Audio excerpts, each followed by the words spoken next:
kuryama no kubyuka ni imbabazi z'Uwiteka bene data, igitondo cyiza kandi cy'umugisha cyangwa se igicamunsi cyiza bivanye n'aho buri wese aherereye mu migabane itandukanye y'isi. Mwese mwemereye gufatanya natwe gusangira ifunguro ry'umunsi kandi rya buri gitondo. Insanganyamatsiko ya none kuwa 20 z'ukwezi kwa mbere umwaka wa 2025,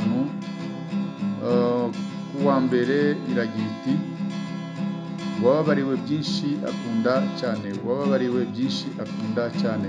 Mbere yuko dusoma ijambo ry'Imana, reka tubanze turirimbane indirimbo ya 334 gushimisha, niturangiza tuganire ijambo ry'Imana.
n'Imana iteka kandi Imana izamwereka imbabazi zayo n'umurava no gukiranuka kandi n'Imana iteka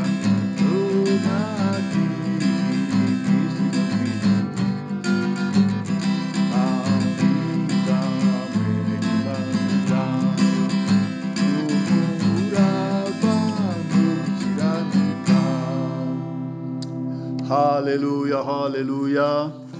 Uyu muririmbyi aririmba neza cyane ashimira Imana ku byo yamukoreye.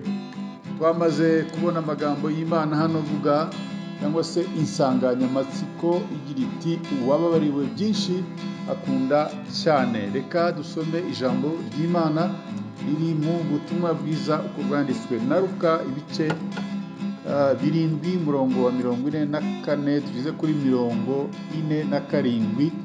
Haravuga ngo sorry akebuka uwo mugore abwira Simoni ati urareba uyu mugore ninjiye mu nzu yawe ntiwampa amazi yo koza ibirenge ariko uyu we anonyangirije amarira ku birenge abihanaguza umusatsi we ntiwansomye ariko aho ninjiriye uyu ntiyahwemye kunsoma ibirenge ntiwansize amavuta mu mutwe ariko uyu we ansize amavuta meza ku birenge nicyo gitumye nkubwira yuko ababariwe bya byaha bye byinshi kuko yagize urukundo rwinshi ariko ubabarira bike akunda buke. Usome nanone mu gitabo cya Samweli wa kabiri igice 6 murongo wa 14 ageze kuri 23. Haravuga ngo maze Dawidi yereka imbere y'Uwiteka aca ikibungo kandi yari yambaye efodi y'igitare. Dawidi n'umuryango wa Isirayeli wose bazamura isanduku y'Uwiteka biyamirira bavuza amakondera bakinjiza isanduku y'Uwiteka mu rurembo rwa Dawidi. Mikali mwene Sawuli arungurukira mu idirishya abona umwami Dawidi ataraka hamiriza imbere y'Uwiteka amugayira mu mutima. 20 Dawidi nawe asubira iwe usabira abiwe umugisha maze Mikali mwene Sawuli arasohoka gusanganira Dawidi aramubwira ati ariko uyu munsi ko umwami wa Isirayeli yari umupfasoni ubonye ngo yibeyurire imbere y'abaja n'abagaragu be nk'umuntu utagira umumaro iyo yibeyura adafite isoni. Dawidi asubiza Mikali ati nabikoreye imbere y'Uwiteka wantoranyije akandutisha so n'urubyaro rwe rwose akangira umutware w'ubwoko bw'Uwiteka aribwo Isirayeli. Nicyo gituma nzajya niyereka imbere y'Uwiteka kandi ku bwanjye nzarushaho kwigira insuzugurwa no kwicisha bugufi ariko abo baja uvuze bazanyubaha. Nuko Mikali mwene Sawuli aba ingumba arinda apfa.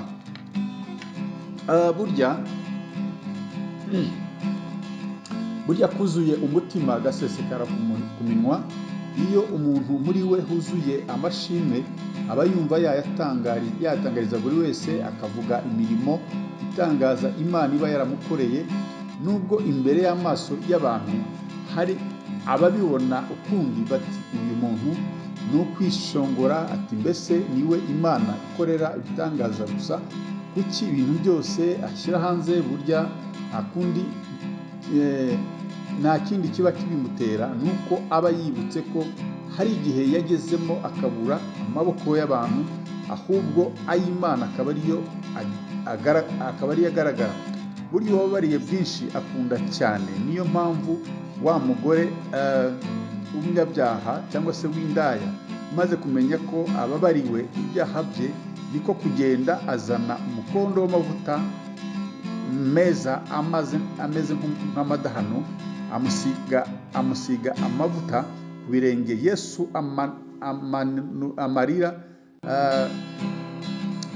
amarira ye yose uko yamanukaga ayatunganyiriza ku birenge bya Yesu, amuhanaguza umusatsi we. Uyu mugore amugaragariza urukundo ruhebuje nuko ibyo bikora kuri Yesu. Dawidi nawe yibutse iminsi ya kera n'ibihe bibi we n'Abisirayeli banyuzemo, kandi isanduku y'Uwiteka yari yaranyazwe n'Abafilisitiya itahutse. Niko guca ikibungo cyangwa se umugara. Ikibungo havugwa hano si ikibungo cy'ahantu hitwa ikibungo mu Rwanda, ahubwo bivuze guca umugara, kubyinira Imana. Nubona umuntu wataratse arimo gushima Imana yamugiriye nabi, ntuzabyivangemo, kuko uwo mwanya aba acometse mu ijuru, ari kumwe akorana n'Imana direkite, ndetse icyo gihe ubyivanzemo, izo mbaraga z'ijuru, ayo mashanyarazi y'ijuru ashobora kugufata, ashobora kukugira nabi, ashobora kukugiraho ingaruka nk'izo izageze kuri uriya mugore wa Dawidi, hanyuma akaba ingumba akarinda apfa. Mbese mwene data, wowe nta mashimwe ubyukanye cyangwa se urumva bimeze gute? Urakwiye gutekereza nawe ibyo Imana yagukoreye kandi ukajya ubishimira, ntugire isoni zo kubihamya. Cyo ngaho tangira uyishimire ibyo yagukoreye icyumweru gishize, hanyuma wiragize n'ikindi ugiye gutangira. Ijambo ry'Imana ridufashe kandi tugire neza. Amen. Data, turagushimiye ku byo wadukoreye, wabanye natwe icyumweru gishize, ugiye gutangira natwe, uzaturinde, uzadushigikire muri byose. Urakoze, ni mu izina ryawe ryera Yesu Kristo bisenze. Amen. Mwari kumwe nanone nk'uko bisanzwe na mwene so muri Yesu Kristo, Bishop Apollinaire Gakombe, Shumba mukuru w'itorero The Evangelical Covenant Church of Rwanda ECCR. Imana y'amahoro ikomeze kubana namwe. Mbifuje kugira intangiriro nziza yuje amashimwe ndetse n'icyumweru cyiza cy'akazi. Muhahe muronke. Shalom shalom.